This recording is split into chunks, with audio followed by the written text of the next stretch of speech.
स्वागतम शत स्वागतम शुभ स्वागतम शत स्वागतम शुभ स्वागतम शत स्वागतम शुभ स्वागतम शत स्वागतम।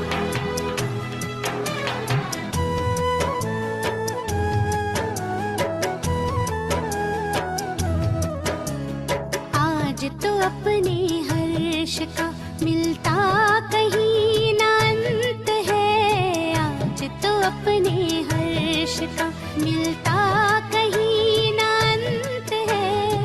आगमन से आपके आनंद ही आनंद है।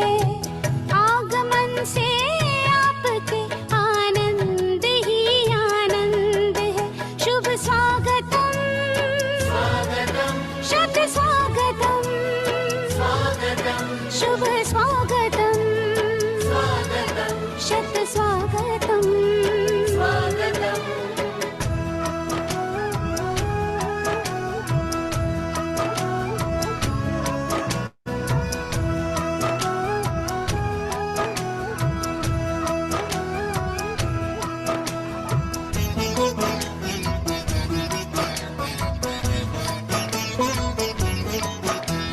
मंदिर सजता मूरत से और अंबर जैसे तारों से। भारत माँ का सजा है आंगन परम पिता के प्यारों से। मंदिर सजता मूरत से और अंबर जैसे तारों से। भारत माँ का सजा है आंगन परम पिता के प्यारों से। स्वागत और सत्कार का मौसम। स्वागत और सत्कार का मौसम महका चिर बसंत है। आगमन से आपके आनंद ही आनंद है। शुभ स्वागतम शुभ स्वागतम शत स्वागतम शुभ स्वागतम शत स्वागतम।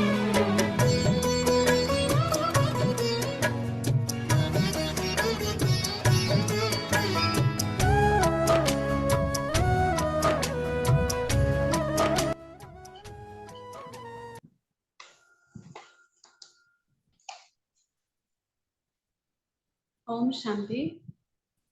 सुमन दीदी जी ओम शांति। ओम शांति।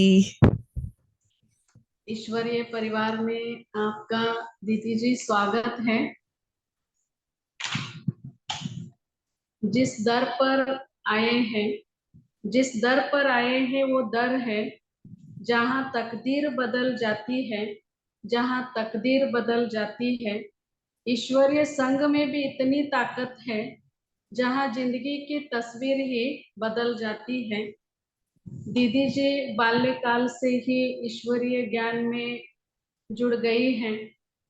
बाल्यकाल से ही आध्यात्मिक रुचि होने के कारण मानवता में, मानव समाज में जो जागृति लाने के लिए आध्यात्मिक रुचि होने के कारण बाबा के पास बाल्यकाल से ही आए हैं। आप अभी माउंट आबू में स्थित है। हम सभी का जो बहुत ही प्रिय स्थान है जो ज्ञान सरोवर है। दीदी जी आप वहाँ बहुत सालों से रहते हैं। आप अभी आध्यात्मिक के प्रति बहुत ही गहरी रुचि होने के कारण समाज के भलाई के लिए, सेवा के लिए आपकी बहुत ही बाल्यकाल से इच्छा थी। 1992 से ही आप इस ईश्वरीय विश्वविद्यालय से जुड़े हैं। बेंगलोर यूनिवर्सिटी से इलेक्ट्रॉनिक्स और इंजीनियरिंग की डिग्री आपने प्राप्त की है।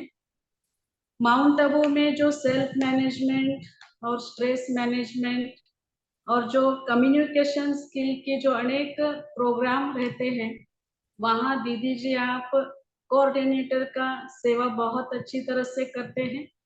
अनेक विभिन्न जो देशों में जो राष्ट्रीय अंतर्राष्ट्रीय जो प्रोग्राम होते हैं वहां भी आपने शिव संदेश देने का बहुत ही कुशलता पूर्वक संचालन किया है। ईश्वरीय परिवार में दीदी जी आपका फिर एक बार स्वागत है। आदरणीय सुनीता बहन जी की ओर से, सांगली ईश्वरीय परिवार की ओर से आपका तहे दिल से स्वागत है। सुस्वागतम सुस्वागतम सुस्वागतम। ओम शांति। अभी आप अपने अनुभवी ज्ञान रत्नों से सभी को लाभान्वित करेंगे। आदरणीय सुमन दीदी जी। ओम शांति। ओम शांति। बहुत खुशी की बात है कि आप सबसे मिलना हो रहा है, सबके साथ मुलाकात होने का ये सुंदर मौका। साइंस ने ये बहुत सुंदर मौका दे दिया है कोरोना काल से। इसका बहुत सुचारू रूप से हम लोग सब प्रोग्राम्स में यूज कर ही रहे हैं। तो यहाँ बैठे बैठे सांगली पहुंच गए हैं हम। आप सभी मधुबन पहुंच गए हैं, है ना। यहाँ फिजिकली आने की जरूरत नहीं है, मतलब वो तो है ही है, लेकिन फिर वहां बैठे बैठे भी यहाँ का अनुभव बहुत अच्छी तरह हम करते ही हैं, कर रहे हैं। बहुत अच्छी बात है। और आज का टॉपिक जो आप सबने दिया है मुझे, बहुत सुंदर टॉपिक, जो कुछ दिनों से बाबा के मुरली में भी ये बात आई थी, और मुझे लगता है कि 15 दिन पहले की मुरली में भी, अव्यक्त मुरली में, संडे की मुरली में भी बाबा ने ये बात कही थी कि दानी महादानी की निशानी क्या है और महादानी कैसे हम बन सकते हैं। तो आज भी मुरली में बाबा ने इसका अंडरलाइन कराया है कि समय की पुकार है दानी महादानी बनना, क्योंकि बाबा ने हमें बहुत बड़ा लक्ष्य दिया है ना। वैसे तो कहते हैं दूसरे सत्संगों में तो एम एंड ऑब्जेक्टिव नहीं है, बाबा ने हमें यहाँ इस संस्था में एक एम एंड ऑब्जेक्टिव दिया है, और वो साधारण नहीं है ना, बहुत ही ऊंचा है। वो है देवी देवता बनना। देवी देवता तो बनेंगे अगले जन्म में, लेकिन इस जन्म में उसके लिए पुरुषार्थ जरूर करना है। देवता बनना माना, देवता का परिभाषा ही है जो देने वाला। तो हमेशा उसका हाथ ऐसा होता है देने के, ये लेकिन ये यहाँ ऐसा नहीं होता है। हमेशा देने के हाथ, हमेशा हाथ देने जैसा उस निशानी में होना चाहिए। और ये बहुत ही सहज भाव से ये नहीं हो सकता, क्योंकि जब तक आत्मा भरपूर नहीं है तब तक हम दे नहीं सकते। अगर जब तक मेरे पास वो चीज नहीं है, मैं वैसे क्या दे सकती हूँ। अगर कोई प्यासी आत्मा मेरे सामने आती है, मेरे आगे आती है, तो फिर मेरे पास पानी होना चाहिए ना। पानी अगर नहीं है तो मैं प्यास कैसे बुझा सकती हूँ दूसरों की। तो मेरे पास वो खजाना होना बहुत जरूरी है, तब जाकर के हम दूसरों को दे सकते हैं। लेकिन सबसे पहले हमें ये समझना जरूरी है कि देना जरूरी क्यों है ना। दाता क्यों बनना है, देना क्यों है। केवल मैं भरूं, मैं अपना पेटी भरूं, मैं अपना खजाना भरूं, मैं अपना संपन्नता, मैं संपन्न हो जाऊं, तो दूसरों को देने की क्या जरूरत है ना। मैं खुश रहूं, मैं सब कुछ ले लूं, तो दूसरों को देने की क्या जरूरत है। तो फिर उत्तर आता है, जब तक हम देंगे नहीं तब तक हमारा खजाना भी भरेगा नहीं, है ना। तो अगर हमारा खजाना भरना है, हमें देना सीखना होगा। वह ऐसा क्यों है, देने के बगैर हमारा खजाना क्यों नहीं भरता है। क्योंकि ये पूरी तरह ड्रामा भी बना हुआ ऐसा ही है क्योंकि ये समाज है ना, हम अकेले नहीं रह सकते। इंसान जो है वो सामाजिक प्राणी है और लोगों के साथ उनको जीना पड़ता है। अकेले तो जी नहीं सकते। जब लोगों के साथ जिएंगे तो दुख सुख बांटेंगे एक दूसरे के साथ। तो इसीलिए जितना हम देते जाएंगे उतना हमारे अंदर भरता जाएगा। जैसे एक बहता हुआ पानी है, नदी के पानी है, नदी का पानी हमेशा शुद्ध रहता है। ठहरा हुआ पानी, तालाब का पानी गंदा हो जाता है बहुत जल्दी, है ना। तो अगर 2-4 दिन भी घड़े में पानी रखे तो धीरे धीरे उसका स्मेल बढ़ता जाएगा, उसके कहीं ना कहीं वो ग्रीन कलर का वो जो फंगस है वो सब कुछ शुरू हो जाता है। और बड़ा लेक भी अगर देखेंगे ठहरा हुआ पानी है, कुछ दिनों में उसका बांस आना शुरू हो जाता है, तो इसीलिए उसका सर्कुलेट किया जाता है। तो इसलिए नदी का पानी कभी भी गंदा नहीं होता, क्योंकि वो बहता है। जब हमारे शक्तियां बहती है तो वो भरना शुरू होता है। अगर मैं अपने लिए जमा करूं सब कुछ, अपने लिए, चाहे वो संपत्ति है, चाहे मैं योग में भी केवल मैं अपने लिए योग करूं, अपने आत्मा को संपन्न करने के लिए, सशक्त बनाने के लिए मैं योग करूं, केवल अपना स्वार्थ मैं सोचूं, तो फिर वो पानी बह नहीं रहा है ना, शक्तियां बह नहीं रही है। तो इसीलिए वो स्टैग्नेंट हो जाएगा। जैसे शक्तियां मैं बाबा से ले लूं, लेकिन मैं अपने लिए अपने तक सीमित रखूं, तो फिर बाद में हम देखते हैं जीवन में उमंग उत्साह कम होना शुरू हो जाता है। कब तक अपने लिए हम योग करेंगे? स्टार्टिंग में तो इसीलिए जब नए नए बाबा के बच्चे हम बनते हैं, बहुत उमंग उत्साह होता है, बहुत नशा होता है, बहुत जैसे 7वें आसमान में हम उड़ रहे हैं, ऐसा लगता है। इतना नशा, इतनी खुशी, सब कुछ इतना ज्यादा हुआ होता है। लेकिन अपने लिए भर रहे हैं, लेकिन एक समय ऐसा आता है कि हम तो भर गए हैं लेकिन देना शुरू नहीं किया है ना, तो फिर वहां कहीं ना कहीं नेगेटिविटीज, मना किसी ना किसी की नेगेटिविटी देखना, नेगेटिविटी सोचना, व्यर्थ बातें, ये सब, इन सभी में हम उलझ जाते हैं। तो फिर वहां हमारा पतन शुरू हो जाता है। तो इसलिए पानी हमेशा, एनर्जी हमारी हमेशा बहता रहना चाहिए। जितना हम दूसरों के लिए देते हैं उतना हम उमंग उत्साह में रहते हैं। अब देखेंगे कि कहीं भी हम सोचे कि कहीं भी, जैसे घर में भी अगर देखें, अगर अकेले होते हैं घर में, तो खुद के लिए खाना बनाना बोर हो जाता है ना। कितना हम बनाएंगे खुद के लिए भोजन, है ना। एक टाइम बनाया, तीनों टाइम खा लिया, और कभी कभी तो अपने लिए बनाया, 2-3 दिन तक वही भोजन कर लिया। तो रोज रोज नया भोजन बनाना बोर हो जाएंगे हम, खुद के लिए अगर बनाना हो। लेकिन परिवार है, लोग है, 4 लोग है, तो उनके कारण से एटलीस्ट हम बनाना शुरू करते हैं कि चलो मेरे लिए नहीं, एटलीस्ट परिवार वालों के लिए चाहिए, है ना। तो वो फिर बनाने का उमंग उत्साह बना रहता है कि चलो उनके लिए हम बनाएंगे। तो ऐसे ये एक आदत है आत्माओं की।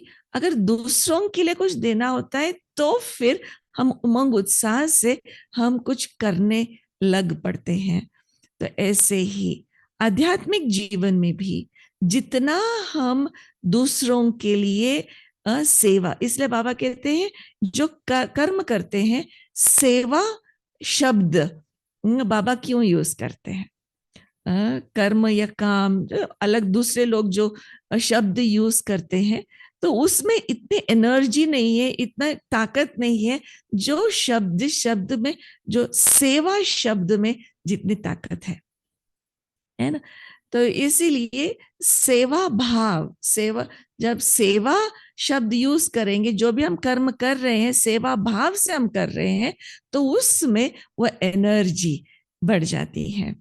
लेकिन अभी यहाँ देखिए, हम हम जब सेवा या फिर जो देने की बात है या दाता बनने की बात है, तो हम हमारे पास जब तक एक सबसे पहली बात ये है कि हमारे पास होना चाहिए देने के लिए, और दूसरी बात होता है देने की इंटेंशन होना चाहिए देने के लिए।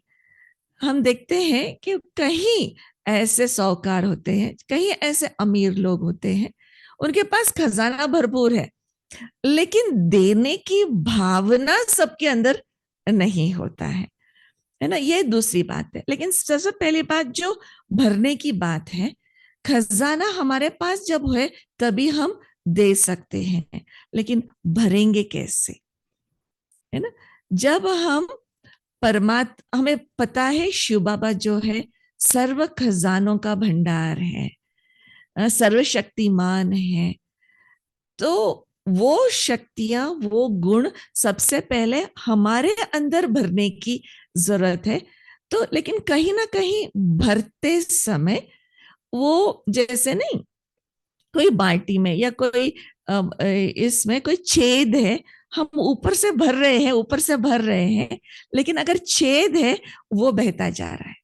जितना बड़ा छेद उतना जल्दी वो चीज जो हम डाल रहे हैं उतना खत्म होता जा रहा है ना।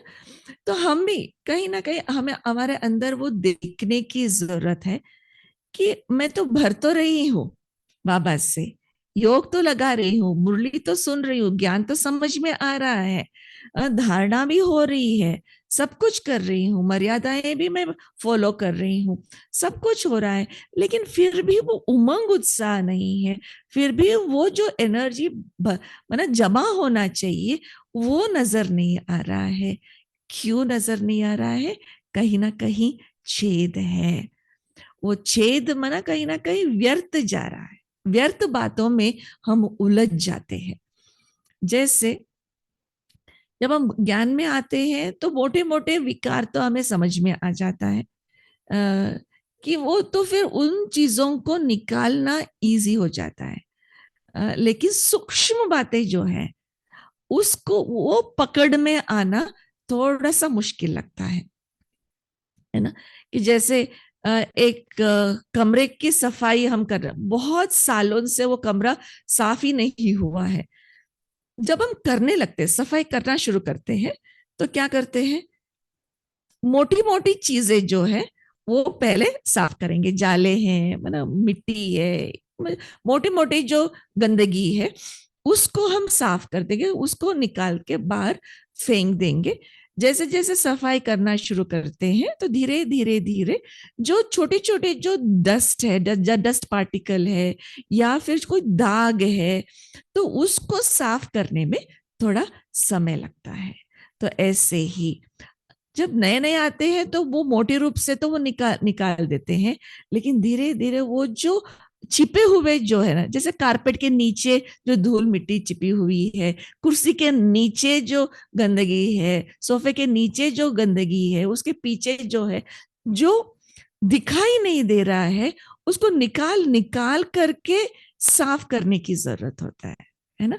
तो ऐसे ही आत्मा की जब शुद्धिकरण कर रहे हैं तो वो जो छिपे हुए जो विकार है, छिपे हुए जो नकारात्मकता है, व्यर्थ बातें हैं, वो हमारा छेद का काम करता है। कहीं ना कहीं व्यर्थ हमारे एनर्जी व्यर्थ जा रहा है। उन होल्स को, उन छेदों को हमें ब्लॉक करने की जरूरत है।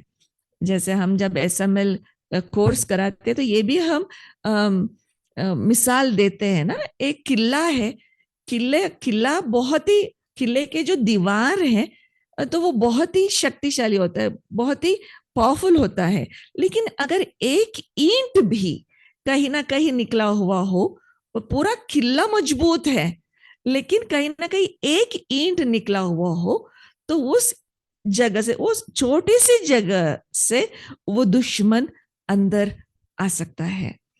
ऐसे बहुत मिसाल है इतिहास में, बहुत राजा महाराजाओं के किले में आक्रमण हुआ है विदेशियों का, तो वो छोटे से किले, वो एक ईंट निकलने के कारण से वहां से किले के अंदर घुसे हैं अपने दुश्मन। तो यहाँ भी हमारा किला है ना, तो वो वेस्ट हमारा देखना होगा, कहाँ हमारी एनर्जी वेस्ट हो रही है। तो वेस्ट हमारा विकार में नहीं जाता है, विकार तो बंद हो गया, लेकिन फिर व्यर्थ बातें कौन सी है, कहीं ना कहीं हम चिंता कर रहे हैं, पास्ट की बातें लेकर के बैठे हुए हैं, इसने है ना ऐसा किया था, उसने है ना ऐसा किया था। तो वो नकारात्मक बातें जो पास्ट की बातें लेकर के बैठे हैं, तो वो उसके कारण से हम उन आत्माओं को दे नहीं पा रहे हैं। कहीं ना कहीं हमने दुख लिया हुआ है उन आत्माओं से, है ना। तो वो दुख लेने के कारण से वो हमारी जो एनर्जी है, शुभ भावना है, वो हम दे नहीं पा रहे हैं, वो एनर्जी फ्लो नहीं हो रहा है, वहां ब्लॉकेज भी है, और वहां हम ये कह सकते हैं वह एनर्जी फ्लो नहीं हो रहा है। तो इसीलिए जो सुख देता है उसको सुख देना बड़ी बात नहीं है। जो अच्छी अच्छी तरह मेरे से बात करते हैं उनके साथ अच्छा बात करना बड़ी बात नहीं है, उनको देना बहुत इजी हो जाता है। लेकिन जिसने मुझे दुख दिया है, जिसने मुझे परेशान किया है, क्या मैं उनको सुख दे सकती हूँ? अपकारियों पर क्या मैं उपकार कर सकती हूँ? अपकारियों पर उपकार करना हम जब सीख जाते हैं तो फिर महान आत्मा जल्दी बन जाएंगे। लेकिन अपकारियों पर उपकार करना इतना सहज बात नहीं है, कि कहीं ना कहीं अंदर से वो दुख होने के कारण से हम बद्दुआएं दे रहे हैं। कहीं ना दुआओं के बजाय हम बद्दुआएं दे रहे हैं। देखना एक दिन वो भी दुखी होगा, मुझे इतना परेशान किया है ना, इसने इतना मुझे दुख दिया है ना, तो वो बद्दुआएं निकल रही है। तो बद्दुआएं देने से कर्मों की गुह्य गति क्या कहता है, वो लौटकर हमारे पास आएगा ना। तो कहीं ना कहीं सूक्ष्म रूप से भी कभी कभी ऐसा हम सोचना शुरू करते हैं कि देखना उसको ऐसा होगा, ये वो आत्मा है, ये ऐसे लेबल लगा लेते हैं। उस संडे की मुरली में बाबा ने ये स्पष्ट कहा था, अगर हम ये सोच ले कि ये आत्मा बदलेगी ही नहीं, या आत्मा परिवर्तन होंगे ही नहीं, या ऐसे क्या ऐसे रहेंगी, तो जैसे अभिशाप हमने दे दी कि अभिशाप देंगे तो फिर लौटकर वही आएगा ना अपने पास। मोटी मोटी चीजें नहीं, सूक्ष्म बातों पर हमें बहुत ध्यान देने की जरूरत है। ये सूक्ष्म जो हम संकल्प करते हैं, क्या हमारे से दुआएं निकल रही है या बद्दुआएं निकल रही है? ये मुश्किल है क्योंकि उसने बहुत दुख दिया है मुझे, लेकिन किस रीति से हम उनको दुआएं देना शुरू करेंगे? ये तो समझिए कर्मों की गुह्य गति है कि मैंने कहीं ना कहीं उनको दुख दिया है, दुख मिल रहा है, वो तो समझ है। समझ होते हुए भी कई बार हम उस दुख को दुआ में परिवर्तन हम नहीं कर पाते हैं। इसकी विधि क्या है? इसकी विधि, सबसे पहली विधि, ये पहला स्टेप है, ब्रेक हमारा बहुत पावरफुल हो। जैसे गाड़ी हम चलाते हैं, गाड़ी जब चलाते समय अगर फास्ट अगर जाना हो तो कौन से ऐसे गाड़ी के का पार्ट होना चाहिए जो हमारे पास, जो जिसके आधार से मैं फास्ट जा सकती हूँ, गाड़ी को भगा सकती हूँ। ऑफ कोर्स हमारा गाड़ी के इंजन बहुत पावरफुल होना चाहिए, एक्सीलरेटर होना चाहिए, लेकिन ये सब होने के बावजूद भी ब्रेक मेरी गाड़ी का बहुत पावरफुल होना चाहिए, तब जाकर के मैं गाड़ी को भगा सकती हूँ। अगर मुझे पता चले कि मेरा ब्रेक फेल है तो मैं 20 किलोमीटर पर आवर भी नहीं चला सकती, क्योंकि डर लगेगा कि कहीं ना कहीं मैं ब्रेक लगाऊं तो ब्रेक लगे ही नहीं, गाड़ी रुकेगी नहीं, तो फिर बहुत मुश्किल हो जाएगा, है ना। तो फुल स्टॉप लगाने की आदत, क्योंकि आजकल की दुनिया में चाहे बाहर वाले या फिर ब्राह्मण, हमारे ओवर थिंकिंग की आदत है, सोचना बहुत फास्ट सोचते हैं। बहुत फास्ट सोचने के कारण से ओवर थिंकिंग के कारण से उसको ब्रेक लगाना बहुत मुश्किल लग रहा है। तो वो ब्रेक मेरा पावरफुल है कि अचानक कोई गाय आ गया, अचानक कोई गाड़ी आ गई, गाड़ी का ब्रेक लग गया, तो फिर वो एक्सीडेंट नहीं होगा रोड पर। ऐसे ही अपने जीवन में कोई ना कोई ऐसे घटनाएं घट गई, क्योंकि घटनाएं जब होती है तो बोल के नहीं आती है ना। सुबह बहुत ही अच्छी तरह मैंने योग किया, मुरली सुनी, सब कुछ नाश्ता किया, बहुत ही आनंद मैं था सुबह का समय। लेकिन जैसे जैसे दिन बीतता है, कुछ ना कुछ ऐसे घटनाएं, कोई ना कोई आकर के कुछ ऐसा बोल दिया या कुछ ऐसा हो गया। अचानक होते हैं घटनाएं। अचानक जब होते हैं तो फिर क्या मैं आत्मा उसके लिए तैयार हूं? अगर मेरा बहुत फास्ट चल रहा है तो वहां ब्रेक लगाना बहुत मुश्किल लगता है। तो इसीलिए बीच बीच में वो आदत बाबा ने ये क्यों लगाई है ट्रैफिक कंट्रोल की, बीच बीच में रुक करके अपने आप को देखने की जरूरत है। अपने आप को देखना माना अपने विचारों को देखना, कि क्या मेरे अंदर जो विचार चल रहे हैं ये सकारात्मक चल रहे हैं या फिर क्या है। वो जैसे ही हमें पता चलता है फिर उसकी दिशा को परिवर्तन करना, बार बार चेक करने की आदत हमारे अंदर डालने की जरूरत है। जब तक हम चेक नहीं करेंगे हम चेंज भी नहीं कर सकते हैं।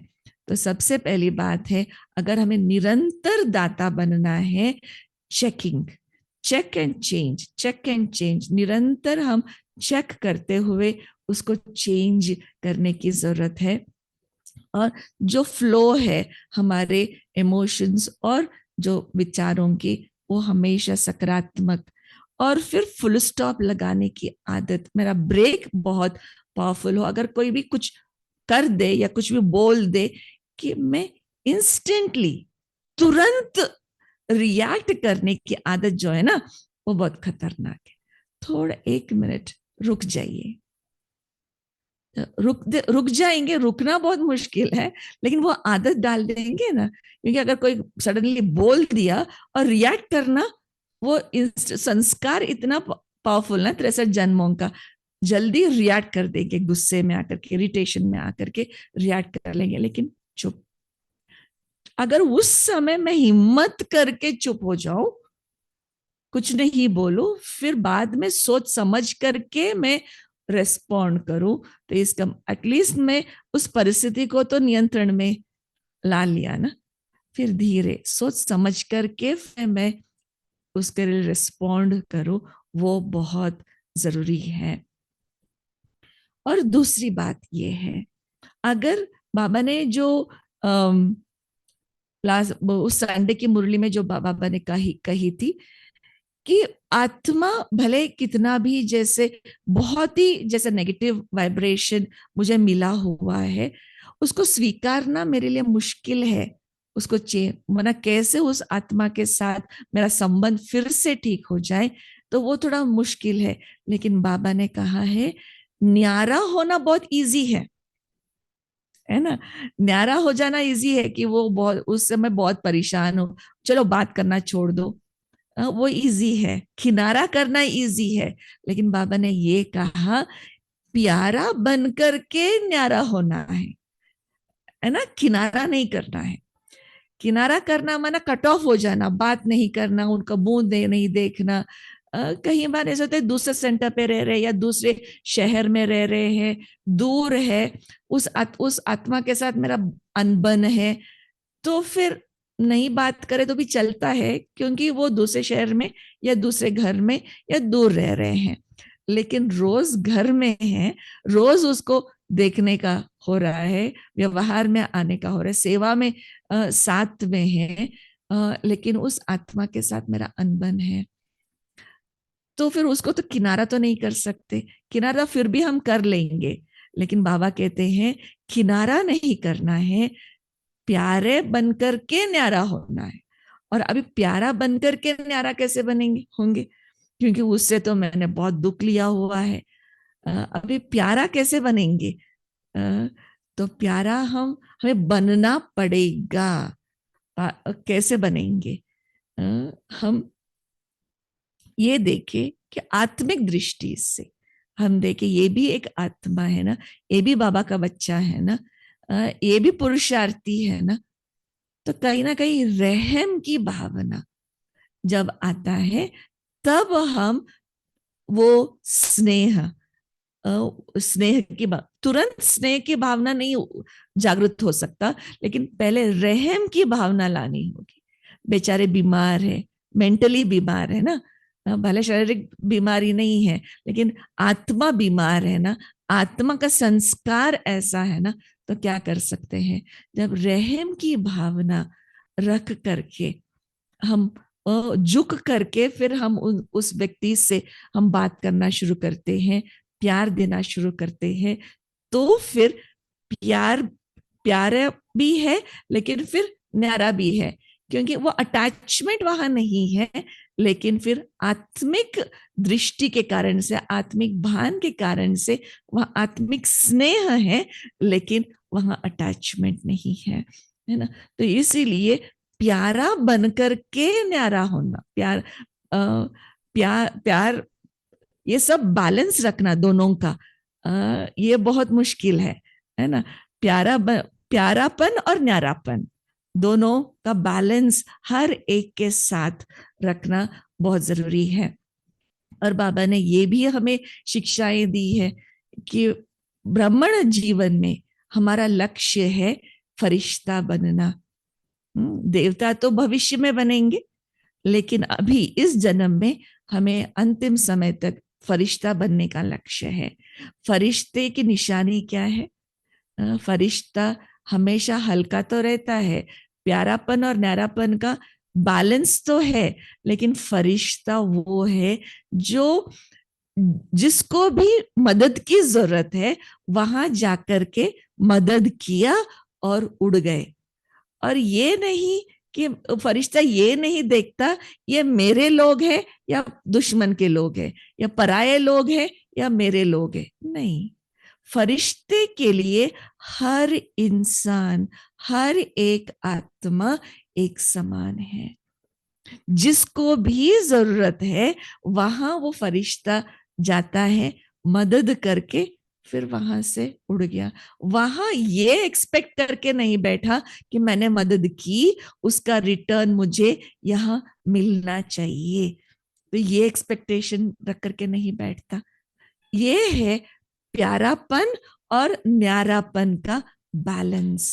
सिर्फ देने की भावना है विदाउट एक्सपेक्टेशंस, लेकिन इंसान के फितरत में है एक्सपेक्टेशन रखना। हम सेवा तो कर रहे हैं, दे तो रहे हैं, कहीं ना कहीं सूक्ष्म रूप से एक्सपेक्टेशंस रहता जरूर है। हम कितना भी कहें ना, निस्वार्थ भावना से हम कर रहे हैं। और बाबा ये कहते हैं, निस्वार्थ तो मैं अकेला हूं, केवल शिव बाबा निस्वार्थी है, 100% निस्वार्थी है। लेकिन आत्माओं के अंदर कहीं ना कहीं स्वार्थ जरूर है, लेकिन स्वार्थ अगर थोड़ा श्रेष्ठ स्वार्थ हो, जैसे अगर मैं सोचूं मैं अच्छा पुरुषार्थ करूं ताकि फिर मेरा जो पोजीशन है, जो स्टेटस है सतयुग में बहुत अच्छा हो, वो है एक सकारात्मक रूप से स्वार्थ है। एक अपने आप को ऊंचा उठाने की, वहां कहीं मैं दूसरों को हानि पहुंचा करके मैं आगे नहीं बढ़ रही हूं, मैं अपनी मेहनत से आगे बढ़ रही हूं, या ये स्वार्थ रखना अच्छी बात है, लेकिन दूसरों को परेशान करके मैं आगे बढ़ूं या फिर शॉर्टकट लेकर के मैं आगे बढ़ूं, वहां फिर दिक्कत होता है ना। तो यहाँ कि जब हम आगे बढ़ते हैं तो कौन सी बात चल रही थी? ये जो हम फरिश्ते की बात हो रही थी, एक्सपेक्टेशन की बात हो रही थी, है ना। तो कहीं ना कहीं स्वार्थ हम जरूर रखते हैं, लेकिन हम ये जब समझते हैं कर्मों की गुह्य गति, कि कर्मों की गुह्य गति ये कहता है कि जो हम करते हैं वैसे हम भोगेंगे, जो बोएंगे वैसे हम काटेंगे, जो हम दुनिया को देंगे वो लौट करके हमें वापस मिलता है। ये कर्मों की गुह्य गति है।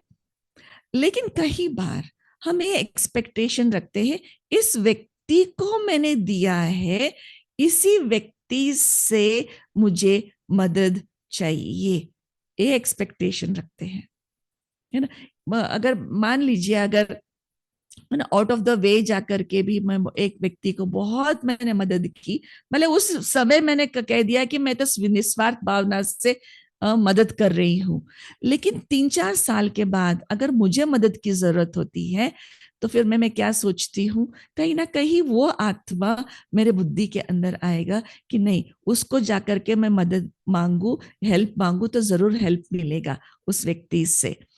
तो उस व्यक्ति से जब मैं मांगती हूँ तो वो अगर वो मदद देने की कंडीशन में नहीं है तो फिर मैं बहुत गुस्से में आती हूँ। देखा मैंने इसको इतनी मदद की, इसको इतना आगे बढ़ाया, इतना ये सब कुछ किया, लेकिन आज मेरे से उल्टा हो गया, मुझे मदद नहीं करता, ये हो गया बहुत ही। तो ये गलती किसकी है? गलती मेरी है, उसकी नहीं है, क्योंकि मैंने एक्सपेक्टेशन रखा था उस व्यक्ति से कि वो मेरी मदद करे। तो फिर उस समय मैं ये सोचूं, ये दुनिया ही स्वार्थी है, मुझे किसी को भी मदद करना ही नहीं चाहिए, मैं अपना सोचूं, अपने लिए सब कुछ करूं, जो किसी को मदद ही नहीं करना चाहिए, है ना। तो वो तो रॉन्ग हो जाएगा, क्योंकि मदद नहीं करेंगे तो हमारी एनर्जी कैसे बहेगा नहीं तो भरेगा कैसे, है ना। तो इसीलिए एक्सपेक्टेशन को थोड़ा सा हम समझेंगे। कर्मों की गुह्य गति में ये कभी नहीं कहा है जिसको आपने मदद की, जिसको आपने दिया है उसी से आपको मिलेगा, ये कहीं भी नहीं कहा है। कर्मों की गुह्य गति ये कहता है जो आप देंगे वो लौटकर वापस मिलेगा। दुख दिया है तो दुख मिलेगा, सुख दिया है तो सुख मिलेगा, है ना। तो फिर अगर एक व्यक्ति को मैंने मदद की है, जब मुझे मदद की जरूरत होती है तो कहीं ना कहीं से मुझे मदद जरूर मिलेगा। ये जरूरी नहीं उसी व्यक्ति से मिलेगा, है ना। इसलिए कहते हैं, गुजराती में ये कहावत है, नेकी कर दरिया में डाल, कर्म करते चलो, उसके फल की इच्छा ना रखो।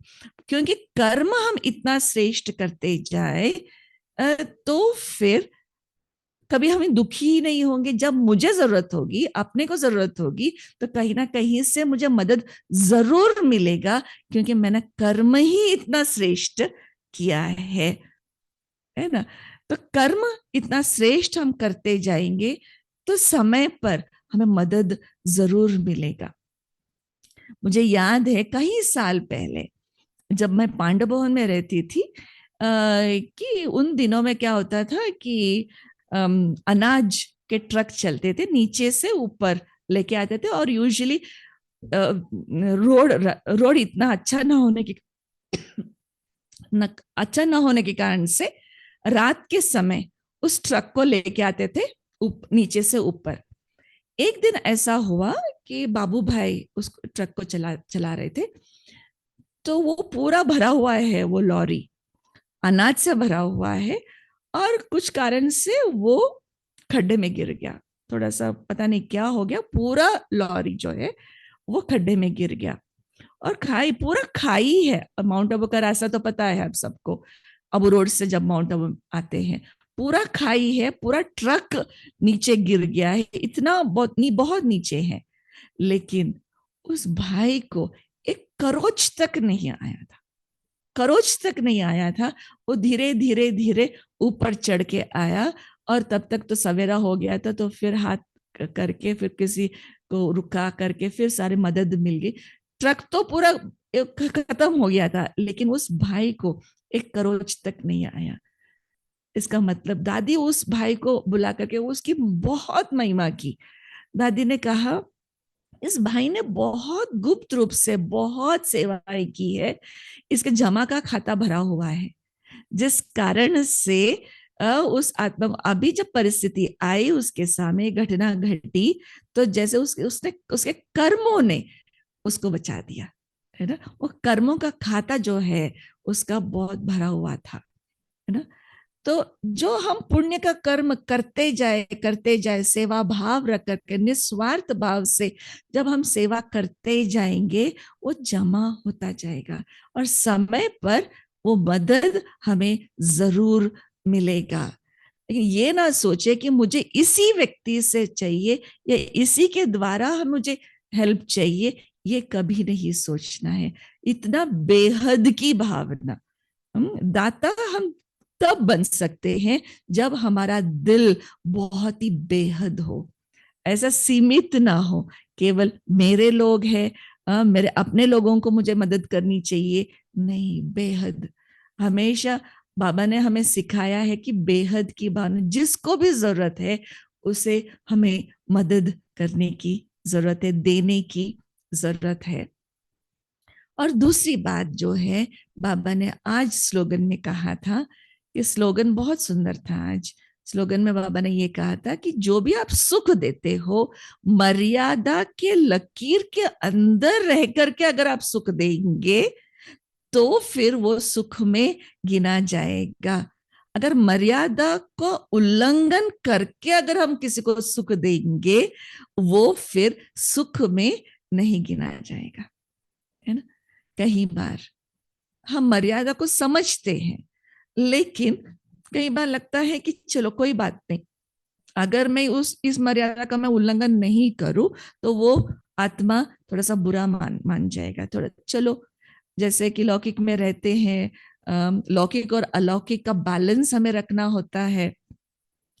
किसी के घर चले गए और किसी कारण से गए, सेवा के लिए गए, और उन लोगों ने कुछ ऑफर किया भोजन के लिए या कुछ खाने के लिए ऑफर किया, तो अगर मैं सोचूं कि नहीं, अगर मैं उसके घर के से नहीं खाऊं, उसके हाथ का नहीं खाऊं, तो वो बुरा मान जाएंगे। चलो कोई बात नहीं, सेवारत तो सेवा अर्थ में कुछ खा लूं, तो ताकि फिर उस आत्मा को और नजदीक में लेके आऊं और बाबा का संदेश दूं। तो अपना बनाने के लिए उनके जैसा भी बनना पड़ता है, ये मनमत मिक्स हुआ ना, मनमत मिक्स हुआ ना। तो उनके जैसा बनना पड़ता है, तो उनके जैसे बन करके फिर अपना बनाऊं। तो ये सोच करके मैं थोड़ा मर्यादाओं का उल्लंघन करूं, तो मैं उल्लंघन करके मैं जब सेवा कर रही हूं या सुख देने की कोशिश कर रही हूं, तो वो सुख सुख में नहीं गिना जाएगा।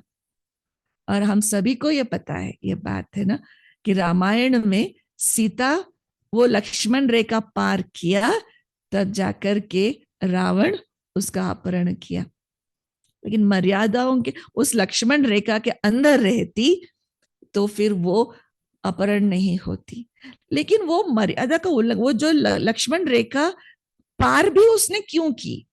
बुरे भावना से या फिर नेगेटिव संकल्प से उसने पार नहीं की, लेकिन एक शुद्ध संकल्प लेकर के दान करना था उसको, उस बहुरूपी को। जैसे रावण ने साधु का वेश धारण किया था, उसने पहचाना नहीं था उसको।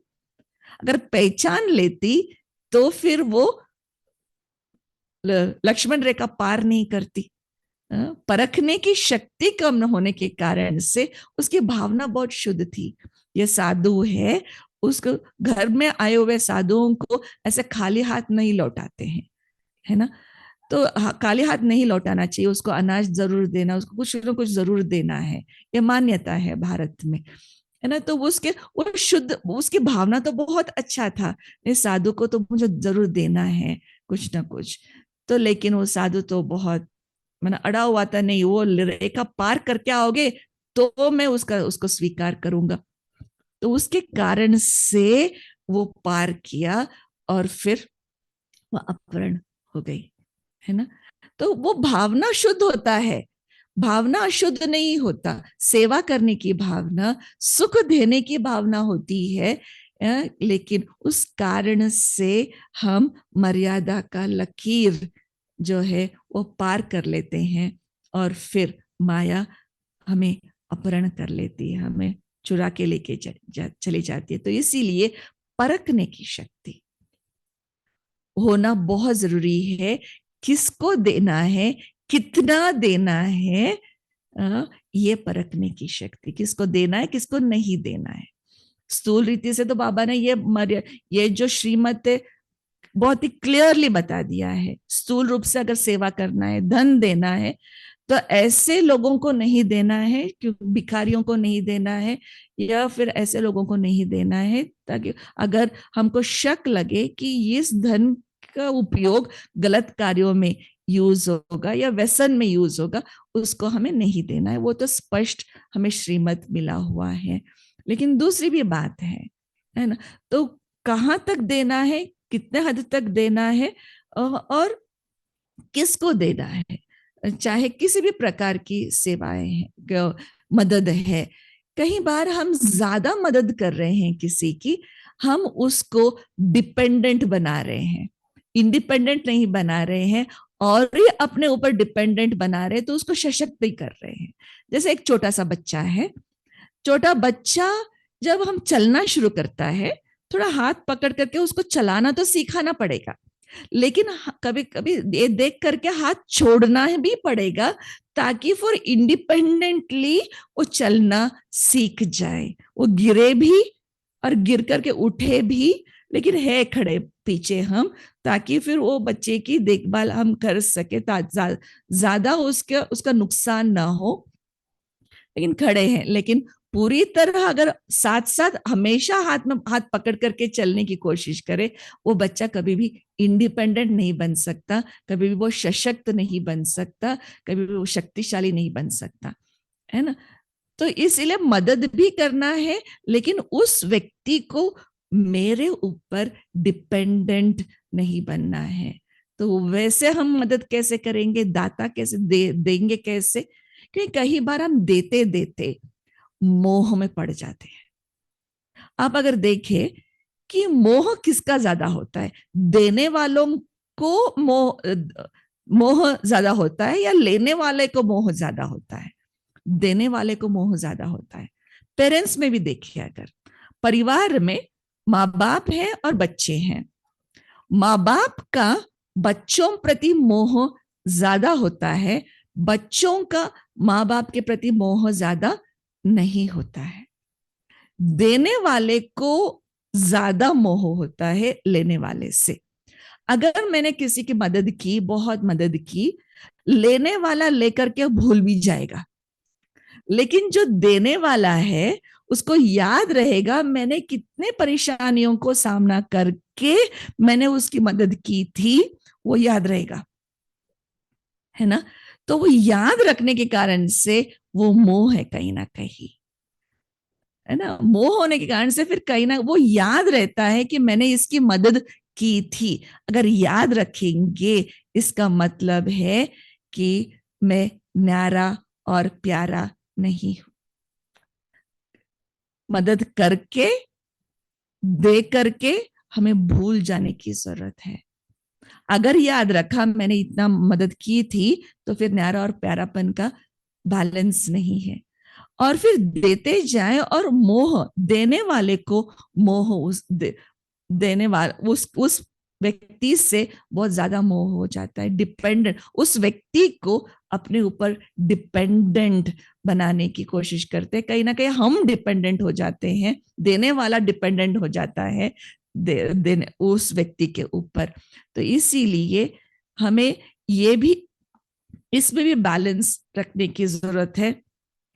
दिया और फिर न्यारे हो गए, है ना। तो जैसे वो न्यारे हम कैसे हो सकते हैं, बाबा ने ये शिक्षाएं दी है। आत्मा इतना पक्का हो जाए ना, मैं आत्मा हूं, आत्मा समझ करके हम दे, तब जाकर के वो पहुंचता भी है। या फिर अगर हम शरीर समझ करके या देह के कोई ना कोई संबंध से हम लेन देन करते हैं, वहां एक तो मोह बढ़ सकता है, और दूसरा है कई बार वो भावनाएं पहुंचती नहीं है।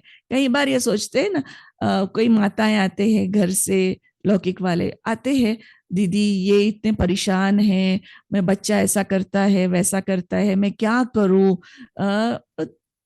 तो फिर हम यही उनको शिक्षाएं देते हैं ना, अपना बच्चा समझ करके व्यवहार में नहीं हो, वो भी एक आत्मा है, इस जन्म में मेरा बच्चा बना हुआ है। आत्मिक दृष्टि से, आत्मिक स्मृति से जब रख करके जब हम व्यवहार करते हैं, तो फिर वो एनर्जी पहुंचती है ना, वो शक्ति पहुंचती है।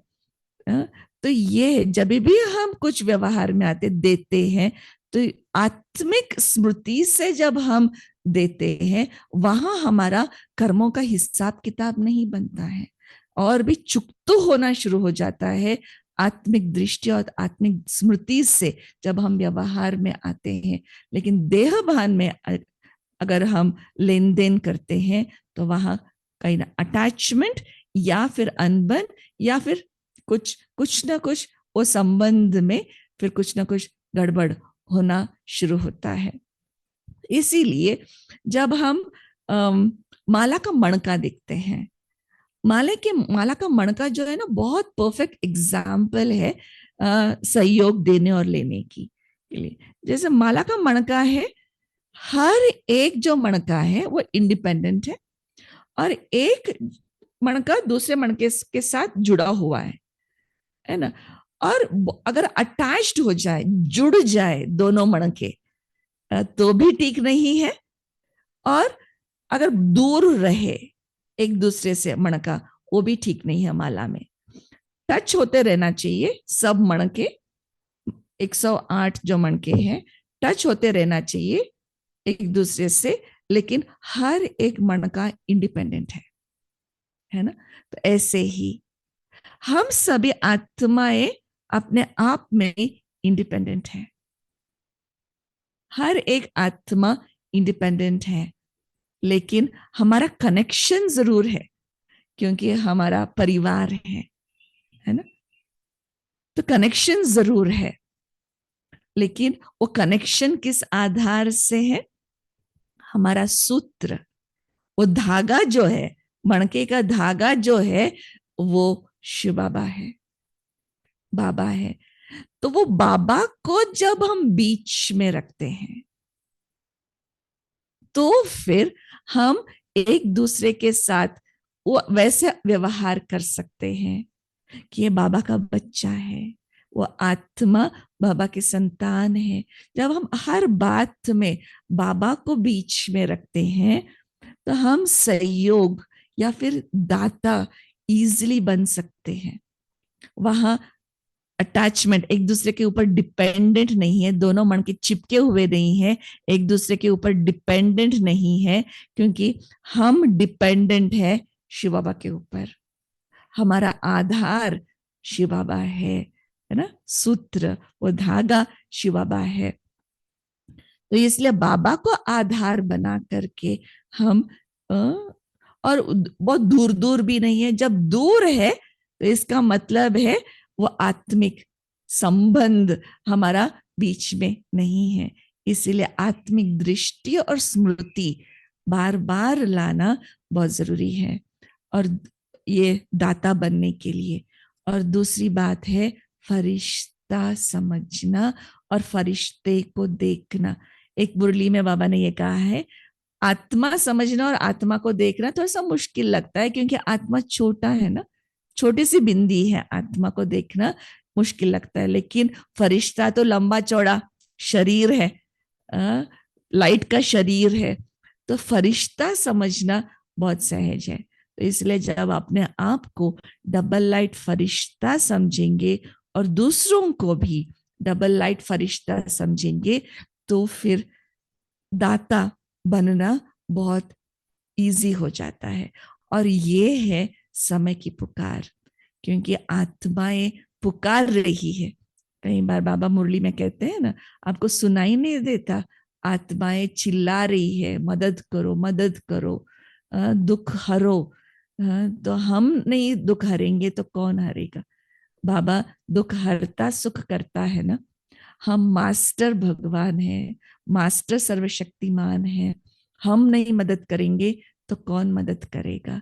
तो इसलिए वो बेहद की भावना रखेंगे तो जरूर हम आत्माओं को मदद जरूर कर सकते हैं और सतयुगी दैवी दुनिया बहुत जल्दी हम ला सकते हैं। इन्हीं शब्दों के साथ आप सभी का बहुत बहुत धन्यवाद मुझे इनवाइट करने के लिए। अगर आपको किसी को प्रश्न पूछना हो तो पूछ सकते हैं, 5-10 मिनट है अपने पास समय।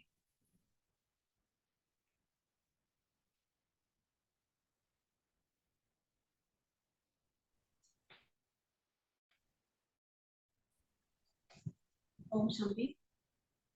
ओम शांति। दीदी जी ने बहुत ही कम शब्दों में हम सभी को अपने अनुभवी ज्ञान रत्नों से लाभान्वित किया। आपने बहुत ही सुंदर शब्दों में कभी भी किसी को किसी भी बात में रिएक्ट नहीं करना है और किसी को कौन सा धन कितना देना है या किसी भी बात में किसी को अधीन नहीं करना है, हर एक को स्वावलंबी कैसे बनाना है, बहुत ही कम शब्दों में और नियम और मर्यादाओं में कैसे रह के हमारा जो संगम युग का जो जीवन है कैसे धारणा युक्त बनाना है और हम बाबा के श्रीमत पर चलेंगे तो उमंग उत्साह में भी रहेंगे। जैसे कहा जाता है कि फूलों से पूछा, फूलों ने कहा कि हंसना ही जिंदगी है। तारों से पूछा कि तारों ने कहा चमकना है जिंदगी है। दीदी जी आपके ज्ञान रत्नों से हमने समझा कि ईश्वर पर अर्पण होना ही जिंदगी है। दीदी सुमन दीदी जी का बहुत बहुत तहे दिल से धन्यवाद है। सभी ईश्वरीय जो सांगली ईश्वरीय परिवार की तरफ से दीदी जी आपका बहुत बहुत ही धन्यवाद है। ओम शांति। ओम शांति। धन्यवाद।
हम याद करें, किन शब्दों में आपका धन्यवाद करें।